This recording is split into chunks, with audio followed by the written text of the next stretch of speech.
Hey guys, today we're going to be reviewing this essential oil diffuser.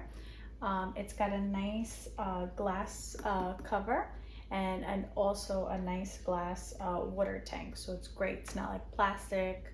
And the bottom is actually made of natural wood. It's like a natural wood base, which is excellent. There's no such style out on the market yet.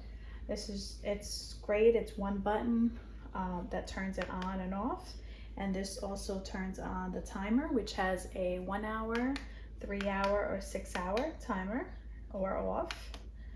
It's really nice. It does nice colorful, different colors. It's also like a humidifier almost. It shuts off after once the set time is done. You can use it as a nightlight. You can use it in your office, living room, bedroom, anywhere possible that you want to give a nice little warm effect to the room.